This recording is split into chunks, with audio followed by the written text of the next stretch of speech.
At DKP & Co Chartered Accountants, we are more than just accountants. We are business advisors, taxation consultants, and strategists that specialise in setting up businesses. We understand the client and give them the very best customised advice and strategies to achieve their goals. Visit our website dkpco.com.au or give us a call today on 03 9023 9370. Fast, proactive, personal. That's DKP & Co Chartered Accountants. Since 1998, Lanco Group has been providing superior civil engineering solutions and advice to developers, local government and service authorities across Australia. Lanco Group is known for delivering sustainable, efficient solutions. By working closely with clients, Lanco Group is able to meet the complex infrastructure requirements for residential, commercial and industrial developments on time, on budget. Find out more at lancogroup.com.au. Lanco Group, your business partner for engineering solutions. Buying your electricity from the big energy companies is now the most expensive way to power your home. In fact, the average electricity bill in Australia has more than doubled in the last 15 years, but not for the ones who went solar. Unlike your electricity bill, the price of solar has actually come down, and there's also government rebates available. So what are you waiting for? Join the 2 million households already saving hundreds of dollars every year. See how much your roof could be making you at solarpowerco.com.au. Go solar and get $500 cash back with the Solar Power Co, Australia's most trusted solar brand. solarpowerco.com.au. You're listening to the State of Our Football Nation on FNR.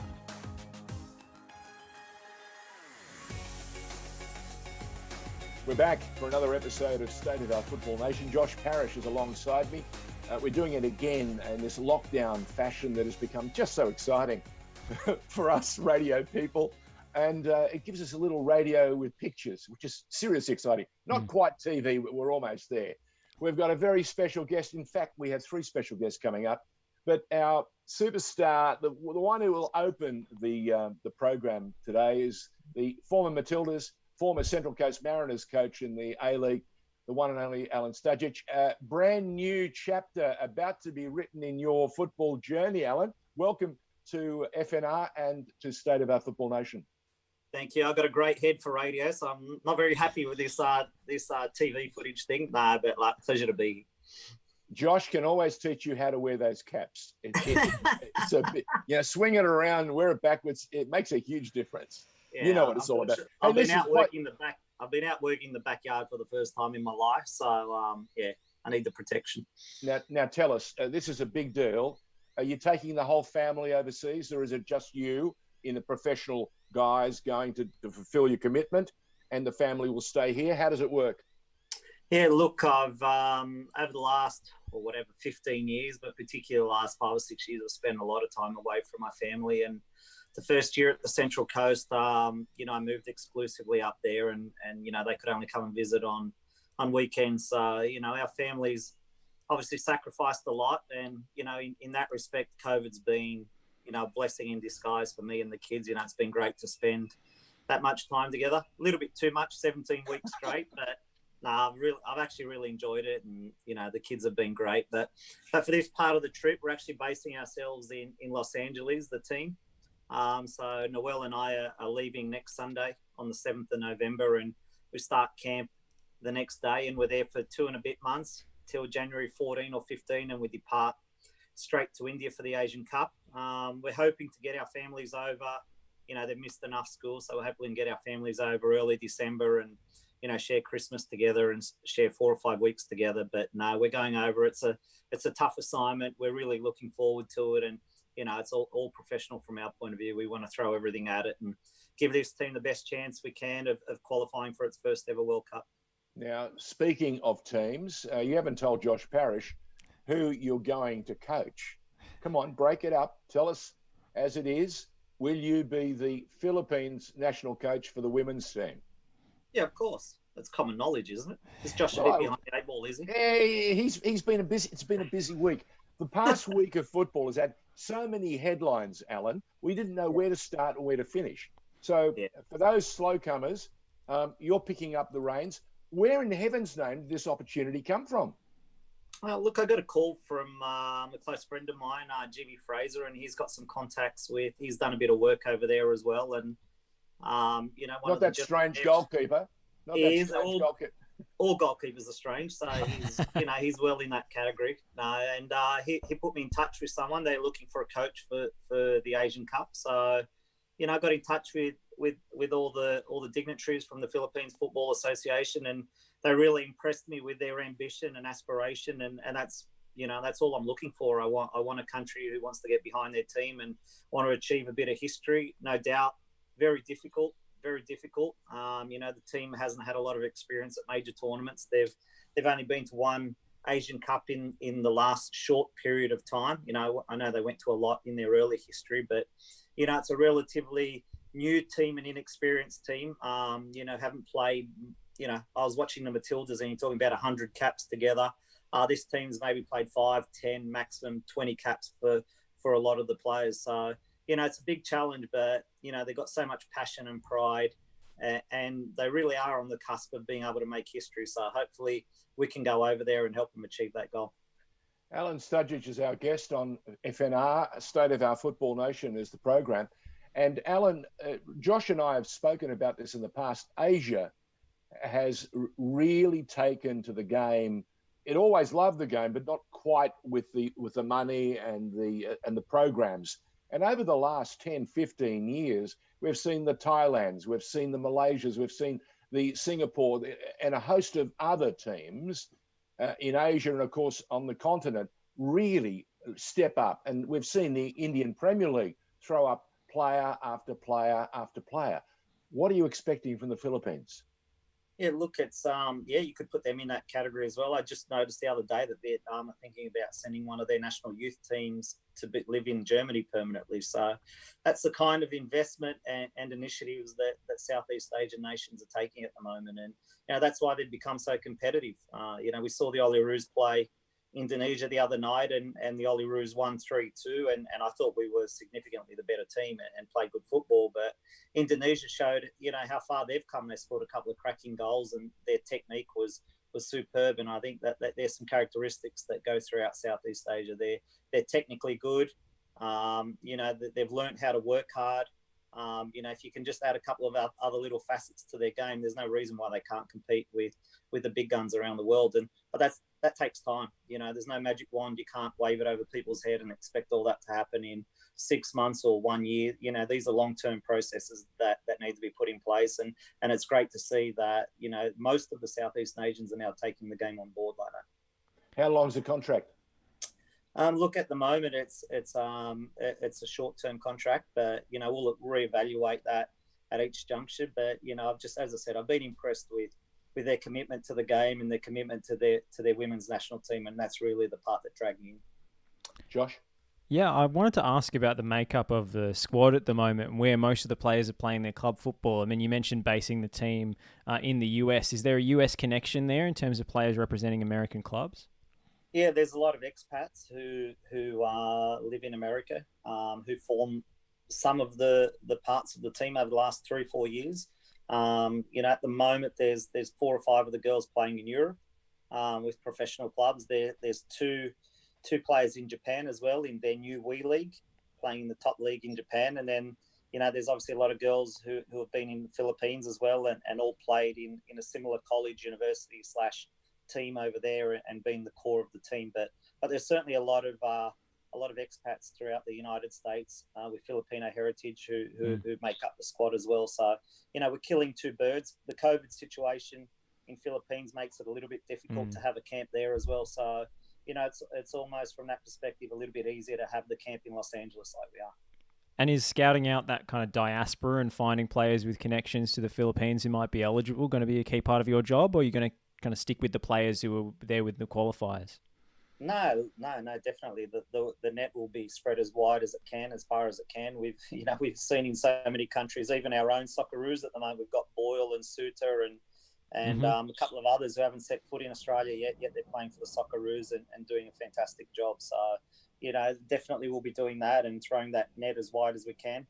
We've already got 30 or 40 players who are possibly going to come on trial the week after, and we'll have a good look at them when we land. You watched the Matildas on Tuesday night against Brazil. What did you make of them? Yeah, look, I thought both games were really exciting. It was just fun, I guess, to see a crowd at the football again, and particularly the Brazilian section of the crowd. They had so much noise and flavour, and you could almost hear that coming out of the TV, the energy coming from the stadium. So, from that perspective, it was just a massive boost for football fans. But, I thought the games were so exciting, end-to-end stuff. And, in the first game, Brazil probably put a lot of their fringe players on and players who they're trying to build their depth with. They've got 3 or 4 key older players in the team in Marta, Cristiani and Formiga who are coming towards the end of their career. So important for them to also look forward. And the majority of those players played in that first game. But we saw in the second game when they put their better team out, what an amazing challenge it was. And, I thought the Matildas were probably on top for the first 10, 15 minutes. But after that, I thought Brazil were probably unlucky not to go to the lead at half-time. But, funnily enough, I thought that Australia were the better team in the second half and copped a couple of goals that, they probably shouldn't have at that crucial time in the game. And then a little bit of momentum swung back the other way. But, I thought they were 2 fantastic spectacles and both teams with good positivity and good energy. And, someone like Ellie Carpenter running up and down, flying up and down that line, I thought was amazing. And, I think the second goal that Australia scored the other night is probably one of the best goals I've ever scored. The build-up, the precision of the passing, the finishing, I thought was truly world-class. It must give you enormous satisfaction or succor to see someone like Mary Fowler. Where does she find that eye to ping a pass and land it on a sixpence? It seems to me she does that 3-4 times in a game. And if we can get, whether it's Caitlin or whether it's Sammy at the other end, it breaks defense. It just cuts defenses in half. Yeah, Mary's very sharp. She's got 2 or 3 weapons under her belt that I haven't seen in a player before, and I've said that right from the first time I've seen her. Left and right foot shooting is probably the best I've seen over the last 20 years in women's football. Her ability to beat people in 1 metre tight areas is also amazing. Her balance is amazing. She's just a young player. She's got a lot to learn about the game, about tactics, about, street smarts and all that kind of stuff. But, that time when she sold that little half dummy and rolled onto her left foot and switched that ball for Caitlin Ford, there's not many girls in the world that can do that. And, it just showed that she can really be a world-class footballer in the future. Do you think it could have been a different game if Caitlin had scored in that first 3 or 4 minutes? Not really, because we scored off right in front. She had it right in front. No, that was a good build-up as well, but we scored off that corner. Wonderful build-up. Yeah. Brilliant build-up. We scored off that corner anyway, and maybe a little bit unnoticed. Maybe a little bit unnoticed was sort of the pivot volley that Kyra Cooney-Cross had on the edge of the box, which again was excellent technique, and maybe she didn't get enough credit for. But again, there's not many players around the world who can use such technique, on the edge of the volley, and even though it didn't go in, it actually caused problems for the Brazil defence, and we scored from the resulting play. But, I thought Brazil were good as well. When they were going forward, they looked extremely dangerous. And, maybe Marta's lost the yard for me on what she was before, but her smarts and her skill and her ability to bring other people into the game was amazing. And I wanted to ask about youngsters. And there are 2 or 3 youngsters coming along too. Yeah, they were better than I thought they were going to be because, they've had a pretty rock-solid team for the last 6 or 7 years, consistent players. So to see some of these new girls come in, I've seen a little bit of that Angelina who plays for Seattle over the last couple of months, and she looks quite good as well. Brazil was still missing 1 or 2 players. Their best centre-back, Raffaelli, wasn't there, and Beatrice up front wasn't there. So there was still, 2 or 3 players that they were missing as well that they can add back into the squad for them moving forward. Wow. I wanted to ask about this rivalry we seem to have developed with Brazil in women's football. It was a very physical game. I mean, I guess that goes back a few tournaments now. Dare I mention the heartbreak and injustice of the Rio Olympics, Alen? Yeah, look, just by fluke, really. We've come up against them at every major tournament, basically, for the last 15 years, going back to 2007, 2011. We played them at consecutive World Cups, 2015, 2019, 4 World Cups in a row, the Olympics at their home ground. And then we've obviously had all those home matches here against them as well. But, two great teams slugging it out. It was nice to get that 6-1 win against them at the Tournament of Nations a couple of years ago. But for me, it's just important for us as a country to know that we don't only have to compete with Brazil, we can outplay and beat Brazil. And, we all know the notion of Brazilian football, and to think that Australian football at any level can outplay a Brazilian team, can outmuscle a Brazilian team, can have technique that matches or beats a Brazilian team is very important for our mentality as a country. And I think the Matildas over the last 3-4 years in particular have proved that a small footballing nation like us can really outpower a superpower in world football. I think it was really exciting, and Josh and I have discussed this too. There's another crop of youngsters in the Matildas who are coming along, and they've just starting to get their feet wet. And 2 years away might be just about right to get them primed and really be pushing on the door to be in that side when we play the opening game against whoever we play for the 2023 World Cup.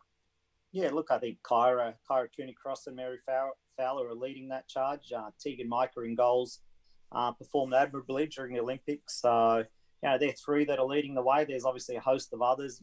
Claire Wheeler came on the other night, and a couple of other youngsters came on as well, Henry and Charlotte Grant and a couple of others. But, it's not an easy process, maintaining that team chemistry and being able to filter these young players in at the same time. So, that's the challenge for every national team.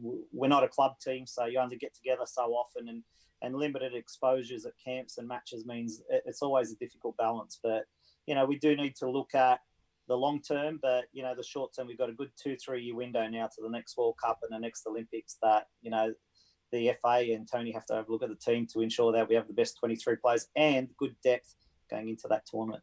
And the other thing, I suppose, is very well, not all the players in the squad mature or advance at the same time. There are peaks and flows. They come, some have a late arrival, and you see some great growth in their maturity and their play. And others, start early and have that wonderful touch and maybe then reach a certain limit. And then it's incumbent on whoever is coaching them, I suppose, to keep pushing them and making them grow. Yeah, there's no formula. Ellie came into the team at 15 and she's now 21 and she's already had 50 caps for our country. Mary Fowler the same, but then others have debuted at 19, 20, 21, 22, 24. So, it really doesn't matter. If you're in good form and you show that you can play at that level, whether it's W League or overseas, you'll get your call up. Have you got any big goalkeepers in the Philippines? A team at 17 or 18, you won't be later on. But ultimately, more players have to choose from. Each national team is going to be Matildas and Socceroos. I was just going to say, have you got any tall goalkeepers in the Philippines? In that squad? You cut out a little bit there, but I think you asked about goalkeepers. Tall ones or short ones? Look, there's a little bit of depth in the goalkeeping ranks, which is good. And we'll go into camp and assess where they're all at, and like every process, we'll whittle it down to the final three. Are you taking any more of your old squad with you? Any of the boys or girls that you know very well? Noel Arate's coming with me. We're trying to get one or two others as well. Obviously, the expertise that we can bring, and we've been together for a long time. So just being able to have that almost team chemistry right straight from the outset is important as well. So, Noel is coming with me next week, and there should be one or two others as well. Yeah, and Alen, you got your green vaccination ticket as well, have you? Yeah, look, you all have to be vaxxed and certain vaccinations. And, I just spoke to a travel agent today. You need a PCR test and all that kind of stuff and visas. But, look, I'm just excited to travel and get over there, and I'm sure everything will be fine once we get there. We're very excited for you. Josh was saying. Josh? Yeah, before we let you go, Alen, I just wanted to ask about your decision to return to the world of women's football and, whether you just assess all the job opportunities on their merits, given you've had success in both men's and the women's game as well, or whether returning to the women's game was a priority of yours. No, not really. I've never put it into those categories, to be honest. I just like coaching football. I've coached, at a sports high school where there was 12 to 18-year-olds for 10 or 12 years. I coached at the New South Wales Institute of Sport. where basically we identified and tried to develop this crop of Matildas, and they were aged 15 to 20, 22. Now I've coached A-League, I've coached W-League. For me, it's just football. I don't really care whether it's a women's team or a men's team or even kids, so long as I see ambition and aspiration and players who want to get better and players who show unity and a collective and really want to achieve things, then I get excited as well. So, that's really what attracted me to this opportunity. And as I said, I can't wait to get over there and start working with the staff and the players. And is the aspiration to get to the Women's World Cup in 2023? Oh, definitely. That's the marker. For the first time in the country's history, that'd be an amazing bit of history. And we've seen what high-profile Matildas can do for the sport back here. The amount of growth you can see in young kids who want to watch the game and be connected to the game. And hopefully we can do the same thing in the Philippines. And they've got a vast country and millions of people and potential players. You have an ocean to pick from if you can get the right filters running. Can I just take this opportunity to wish you, Brenda, and the kids all the very, very best. Travel safely, and please keep us, aware with what's going on. And if we can reach out to you in LA, it'd be terrific.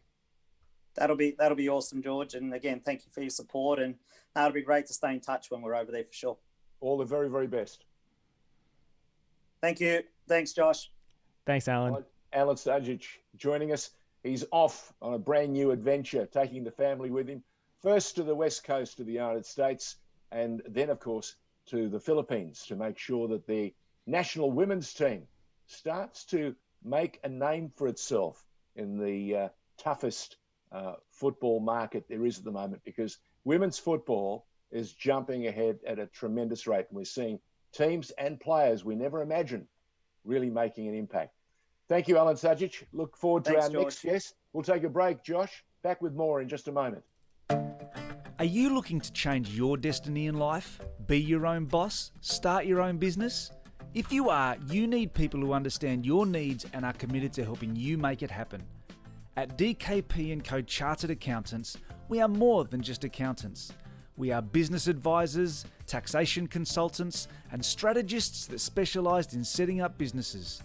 We understand the client and give them the very best customised advice and strategies to achieve their goals.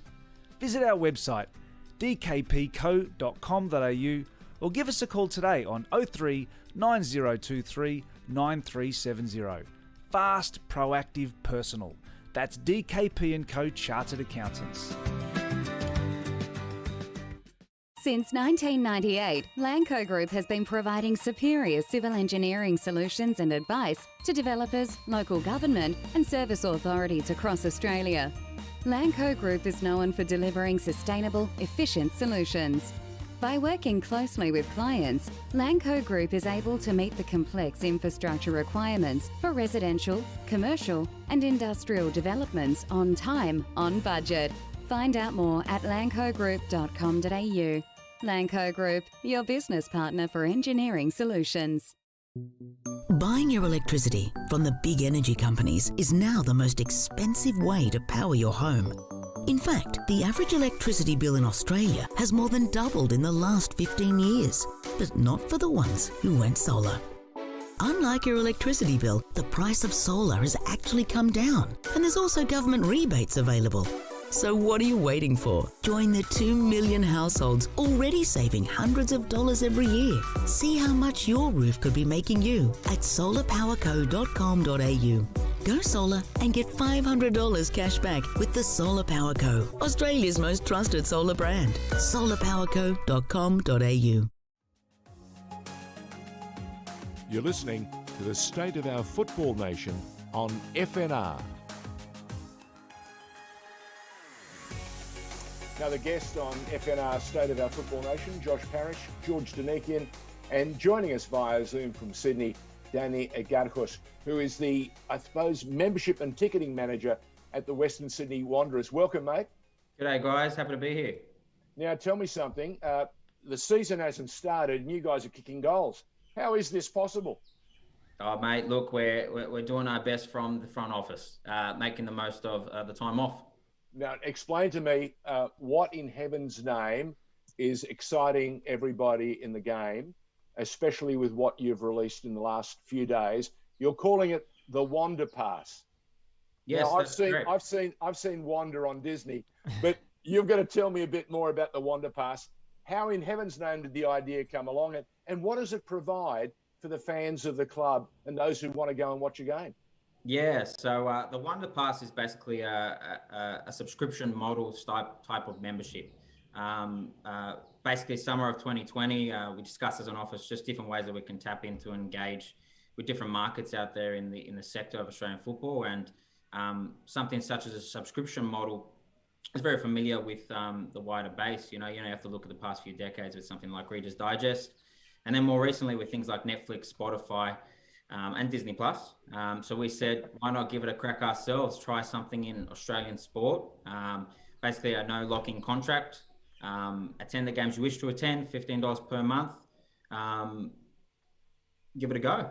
So how does it work? I'm a fan of the club. I'm on your list of membership. And what do I have to reach out to you, or you reach out to me? How does it work? Mate, it's as simple as just hopping online, heading to our website, and following the prompts from there. It's the Wonder Pass link available there. Sign up, name, details, address, the usual stuff, and then just pay $15 a month thereafter. And what does that allow me to do? Allows you with match day access. So you're able to access all of our A-League men matches and also the A-League women matches throughout the season. Purely digital. Everything's online. What about the youth? What about youth? Yeah. You're able to access, you're able to access the Y League as well. Purely digital, everything online. So it's just as easy as having on your iPhone or Android. Rock up to the gates and enjoy the match. Wow. What do you think about that, Josh? I think it's fantastic, and something Can you see other clubs joining in? I think clubs will immediately be looking to follow suit now that you've set the example. I mean, I think especially with the Wanderers to get an edge on them. Yeah, well, especially in these times when I think people are a little bit more cautious about signing up to things and making plans for the long term because they don't know when the next lockdown's coming. Hopefully, it never happens. But is this played a part in the decision? People maybe not wanting to think ahead and prepay for an entire membership for the whole year because there've been so many interruptions over the past couple of seasons. Oh, definitely. The flexibility of it allows us to specifically target for a time such as COVID, especially after the last few months we've had here in Sydney. So it's definitely a flexible option, and hopefully the customers are drawn to it. That's exciting stuff. So if you want to grab some mates and get along, it's just that much easier to do it and make it happen. You've got the flexibility in seating them. Is that right? That's right. So at the moment, we're looking to seat everyone in the RBB. So really a great way to get everyone engaged and with some of our most passionate supporters in the league and our club definitely. So looking forward to what it brings. When your fan base is in its element, that is one wall of noise. It's pretty hard to drown out. Oh, tell me about it. I find I have an echo in my ear after the game sometimes. Where in heaven's name are you sitting? Right in the middle. Yeah, exactly. Danny, I wanted to ask about the group passes as well. So I remember when I was trying to rustle up a bunch of mates to go attend a game here in Melbourne in high school or uni, it was just an absolute logistical nightmare trying to pin the numbers down and get somebody to prepay for all of them, and then everybody has to transfer you, and it's just a huge headache, and we end up abandoning several planned match days. So this group pass allows you to just buy a chunk of tickets and use them whenever you want.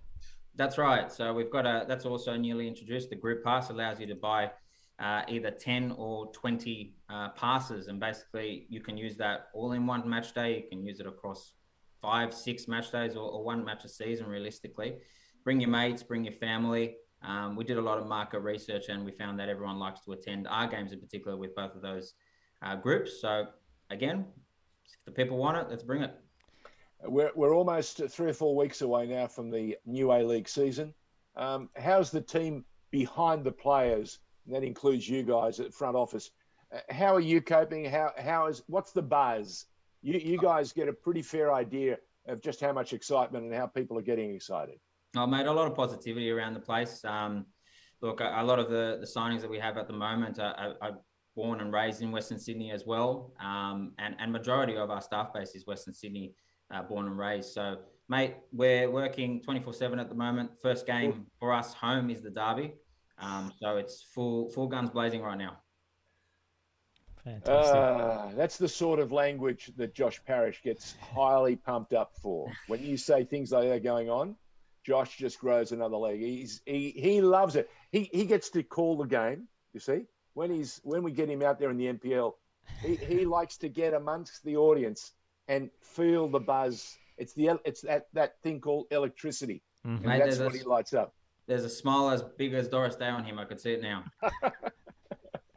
I mean, just how good are the acoustics in this new stadium? Because I haven't had the pleasure just yet, but I do remember in the heyday at Parramatta having an entire active end going. What's the difference now in the new stadium at the actual noise level? Oh, mate, let me tell you, everyone in Australia should try and witness it at some stage in their life. It's only been around for, I think, 2 years now, CommBank Stadium, and it's made for the fans, for the people. So, mate, one pin drops, you hear it throughout the whole stadium. It's got the great acoustics. Even I sound good in it. Daniel Gakos, you have been a breath of fresh air, my friend. We want to have you on through the year to keep us abreast of what's happening at the Western Sydney Wanderers. Tell me, how's the W League side progressing, and what's the buzz out of the women's team? Yeah, look, they're all training now. I see them every morning coming in and doing their parts. So very exciting there. We've got some great W League fans and members on board as well. And the new name has really brought that inclusivity to it as well. So I'm looking forward to a big season. And the Wonder Pass covers every game. Is that right? W League, A League, and Y League. That's correct. Awesome stuff. Danny, bravo, well done. We'll be looking forward to seeing if we can pick you out in the crowd. By the way, what have you made of some of the early coverage from Channel 10? Mate, it's positive. The fact that it's back on free to wear in the capacity it is great for the game. So any reach that the game can get is great. Mate, I'm tuning in. Yeah, it makes a huge difference. Bravo, well done.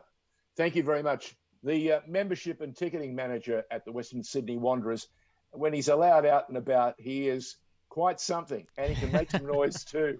Thanks for joining us, mate. Thanks, guys. Thanks, All the Danny. best. Spreading the word about the Wonder Pass.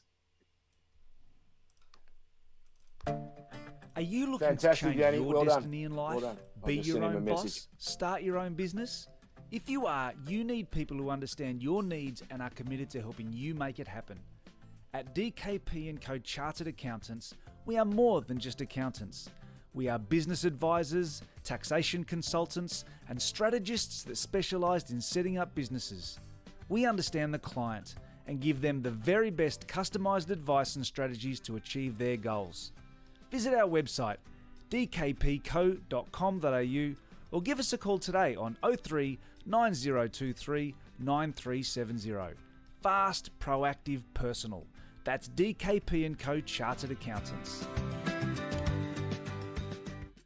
Since 1998, Lanco Group has been providing superior civil engineering solutions and advice to developers, local government and service authorities across Australia. Lanco Group is known for delivering sustainable, efficient solutions.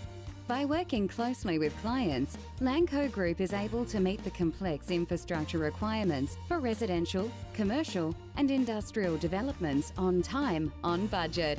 Find out more at lancogroup.com.au. Lanco Group, your business partner for engineering solutions.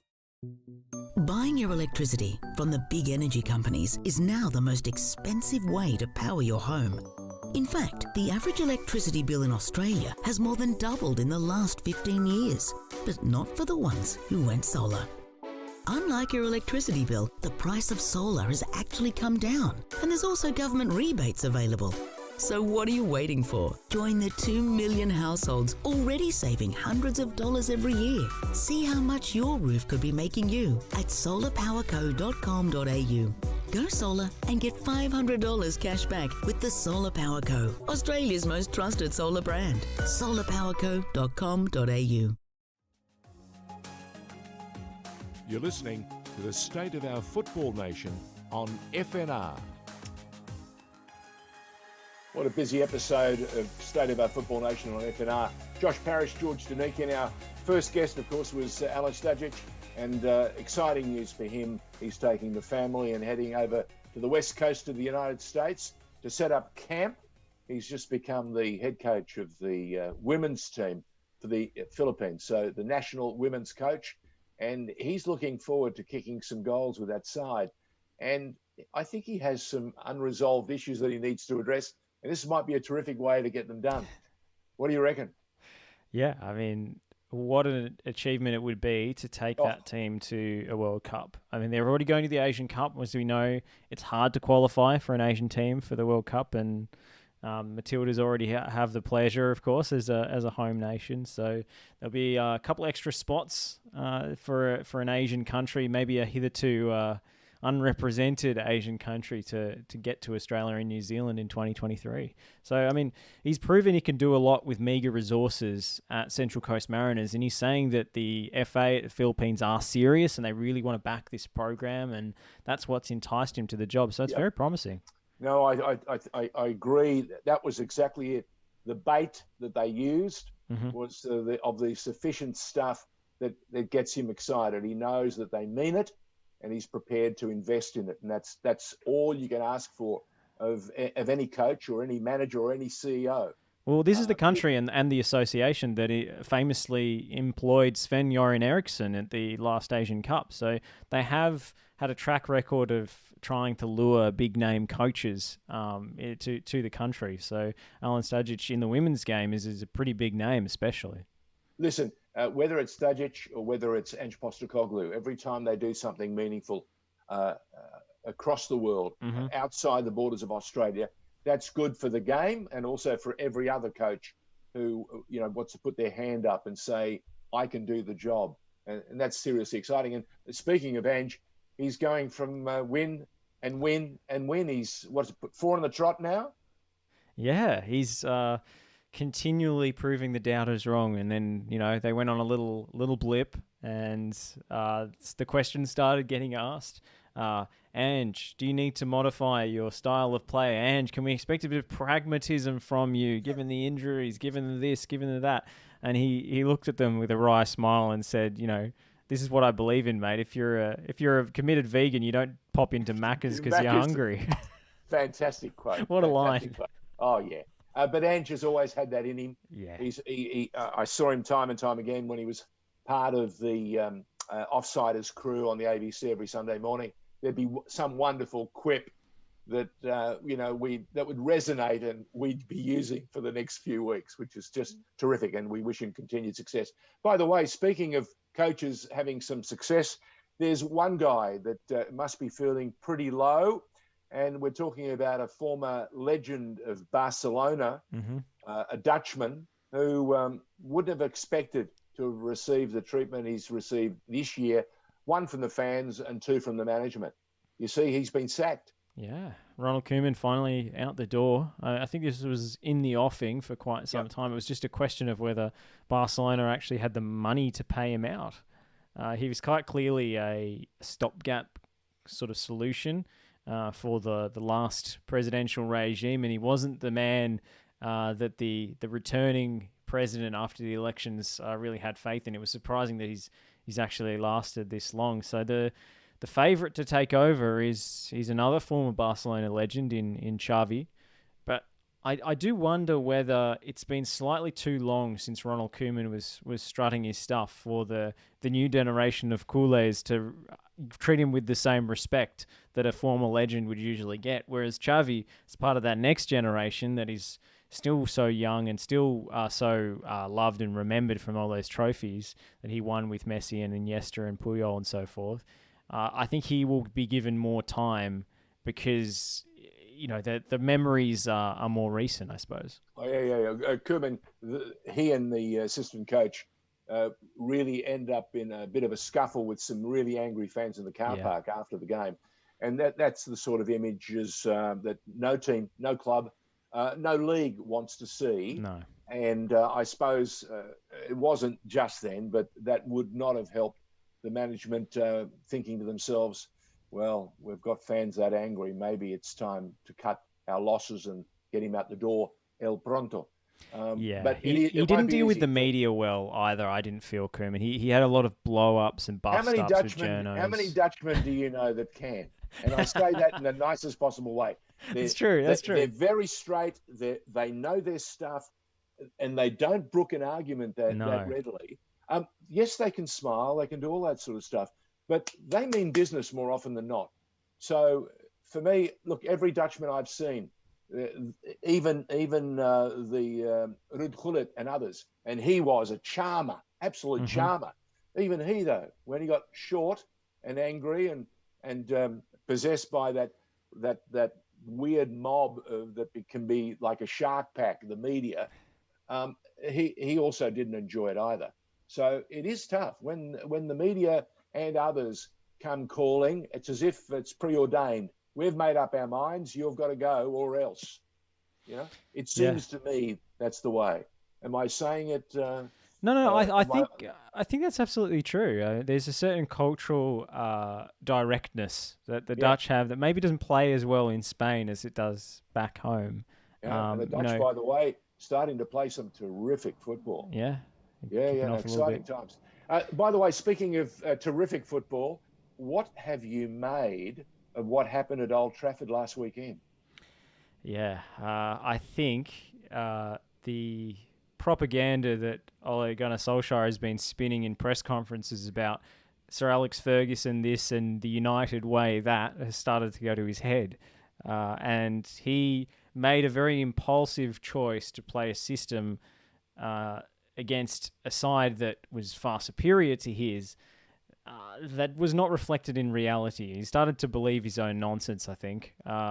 The idea that in this day and age against a Klopp Liverpool team, Manchester United could play 4-2-4 with 4 forwards who aren't defending and get away with it is pure fantasy. And I think Ole Gunnar Solskjaer has been sent crashing back to earth.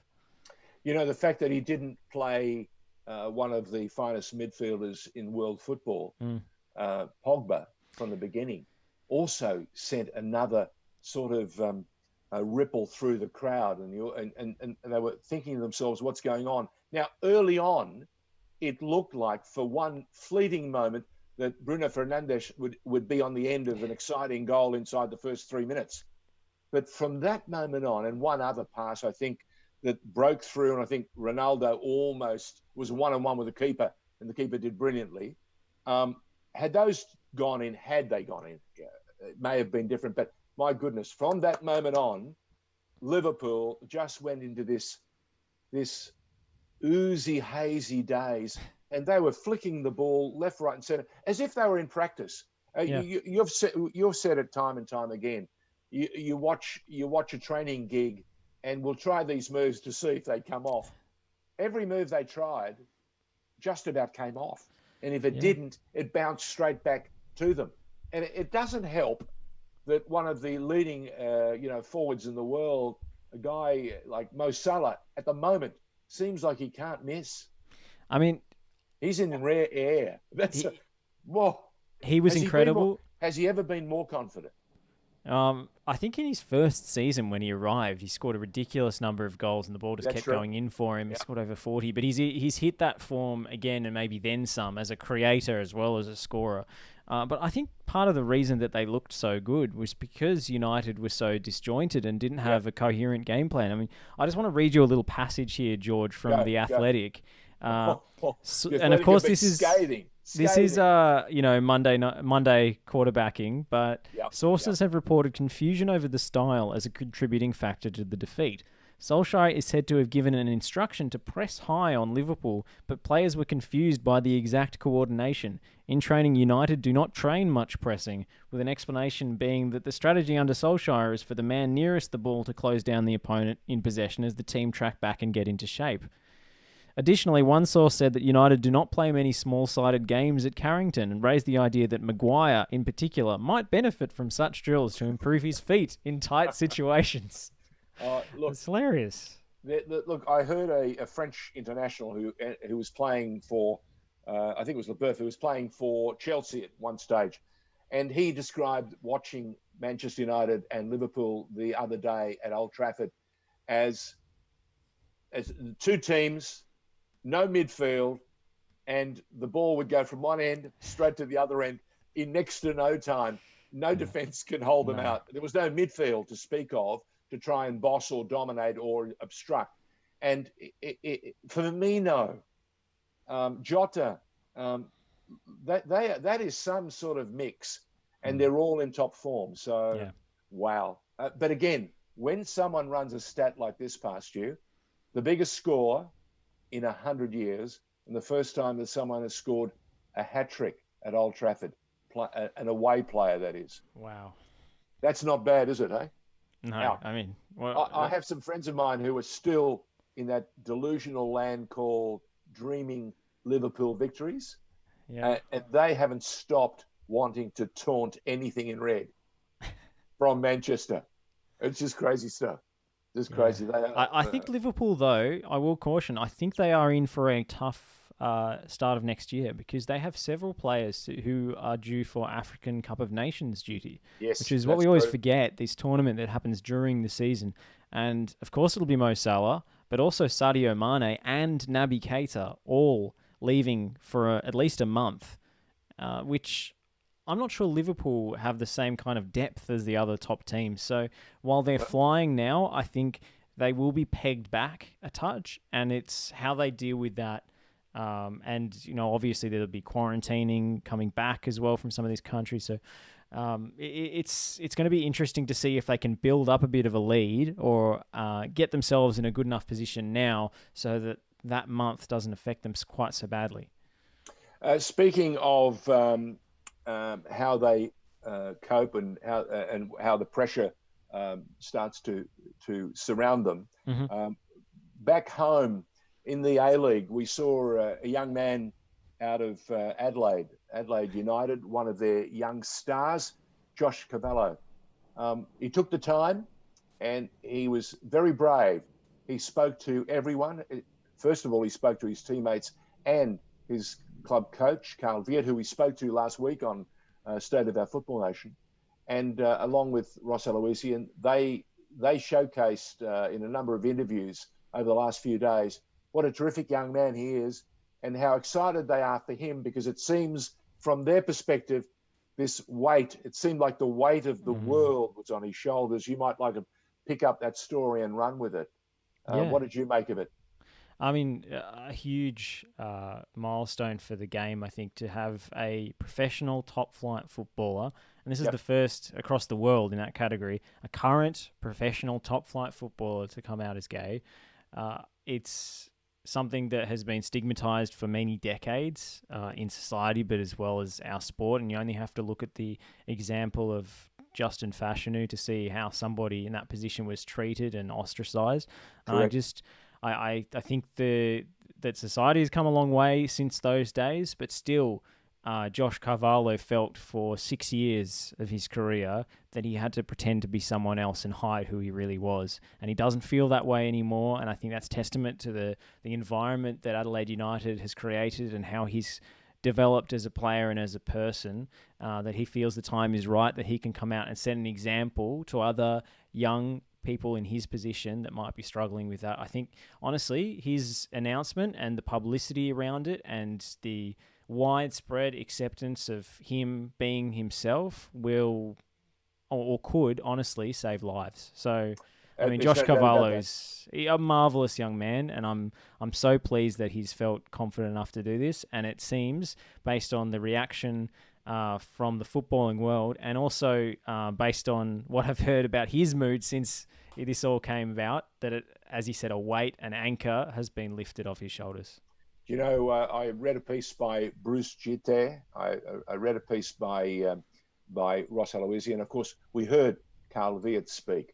It tells you a lot about that club and why they're starting to create a magnificent nursery of young talent.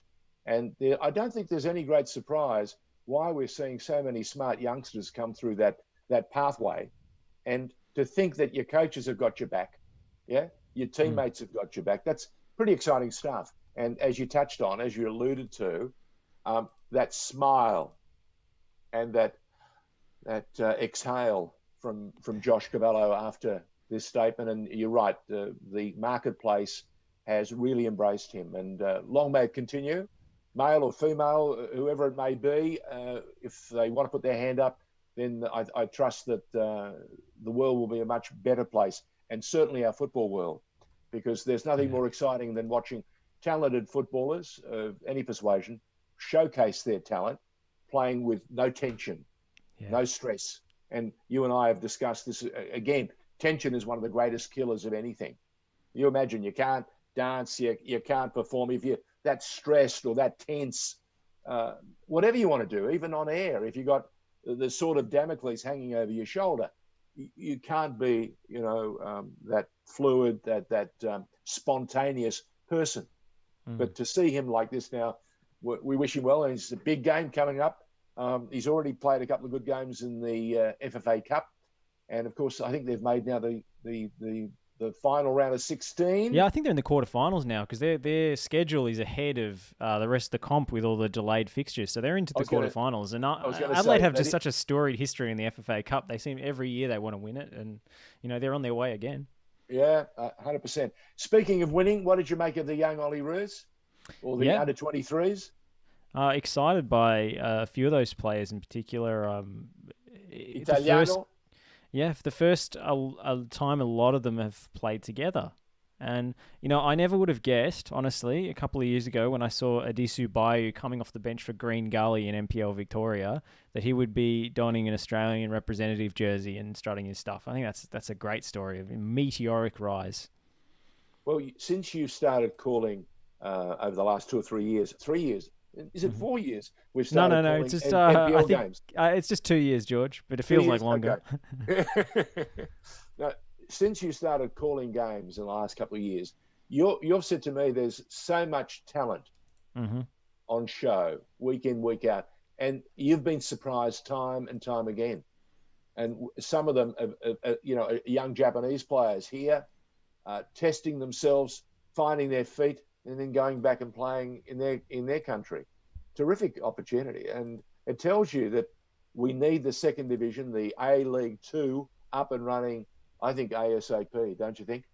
Oh, absolutely. Because there are a few who managed to get noticed and make it, so to speak.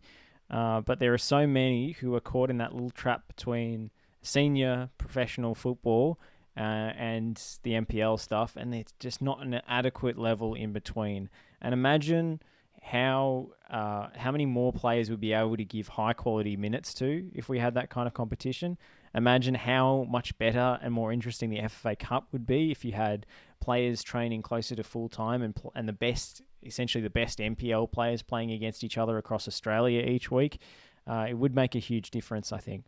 I'll tell you something else that's also racked up a few bits of kudos over the last few weeks. The performances of our Australian referees in the Premier League, namely Jared Gillett.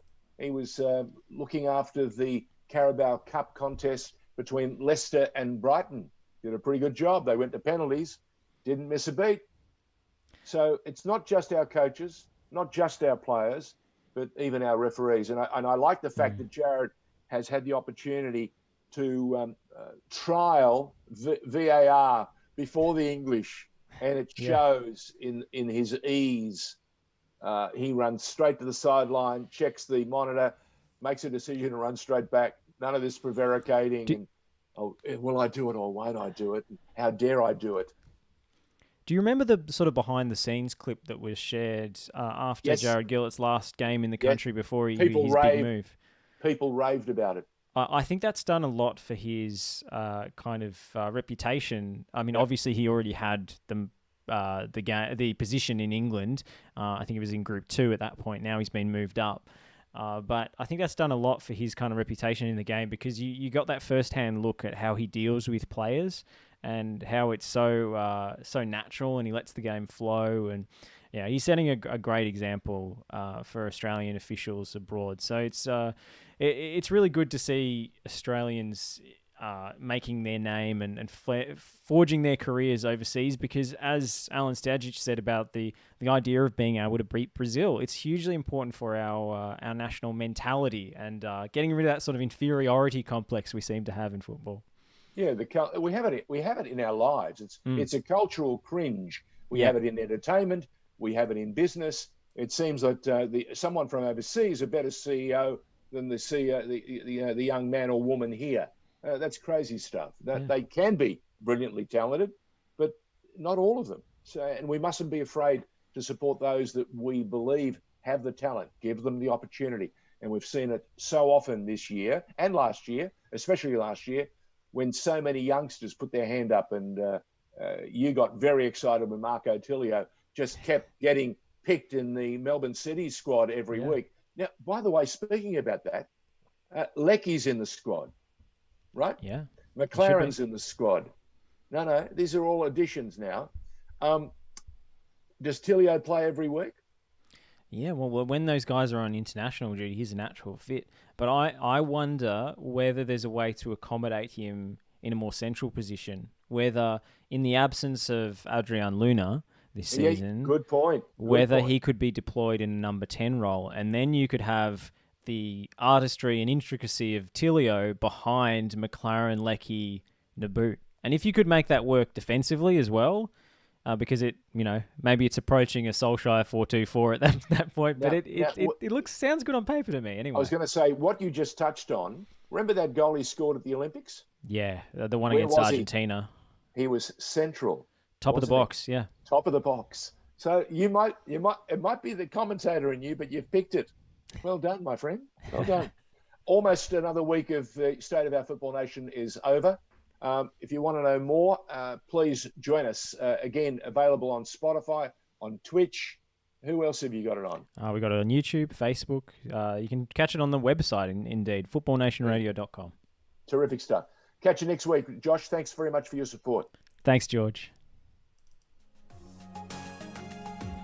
You're listening to the State of Our Football Nation on FNR.